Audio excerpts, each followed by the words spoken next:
ለልጇ የሰጠቻት ወሳኝ የህይወት ምክር። ሰላም እንደምን አላችሁ ውድ የቻናሌ ቤተሰቦች፣ ዛሬ ለእናንተ ይጠቅማና ያስተምራን ያሉትን ቪዲዮ ይዤላችሁ መጥቻለሁ። አዲስ ከሆናችሁ ሳብስክራይብ እያደረጋችሁ ቤተሰብ ሁኑ። እንዲሁም ቪዲዮ ለብዙ ሰው ይዳረስ ዘንድ ላይክ፣ ሼር፣ ሳብስክራይብ እያደረጋችሁ ለብዙ ሰው አዳርሱ።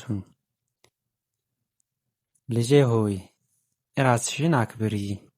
ሰዎች እንዲያከብሩሽ የሚያደርገው መጀመሪያ አንቺ ራስሽን ስታከብሪ ነው።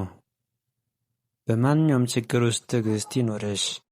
ዛሬ የሚያስለቅስሽ ነገ ትምህርት ይሆንልሻል። ትምህርትሽን አትተይ። እውቀት ማንም ሊሰርቅብሽ የማይችለው ሀብት ነውና። ሰዎችን በፍቅር አናግሪ። ጥሩ ቃል የተሰበረ ልብ እንኳን ማከም ይችላልና። ጓደኞችሽን በጥንቃቄ ምረጪ። ከማን ጋር እንደምትሄጂ ሕይወትሽን ይወስናልና። ገንዘብ አጠቃቀምን ተማሪ። ቢያንስ እንኳን ትንሽ ቁጠባ ትልቅ እርዳታ ይሆናልና። በስህተትሽ አትፈሪ። የማይሳሳት ሰው የለም። ከስህተት የሚማር ግን ይጠነክርና ረጅም ርቀት ይሄዳል። ጤናሽን ጠብቂ።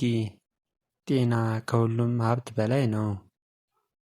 ጤና ከሌለ ሀብት ቢኖር ዋጋ የለውምና።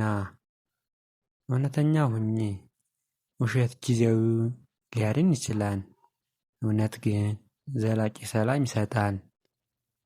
ህልምሽን አትተይ። የዛሬ ትንሽ ጥረት የነገ ትልቅ ስኬት ይሆናል። ይህንን ሁሉ ከተገበርሽ ራስሽን መለወጥና ሕይወትሽን ማስተካከል ትችያለሽ። በቀጣይ በሌላ ቪዲዮ እስከምንገናኝ ሰላም ሁኑ።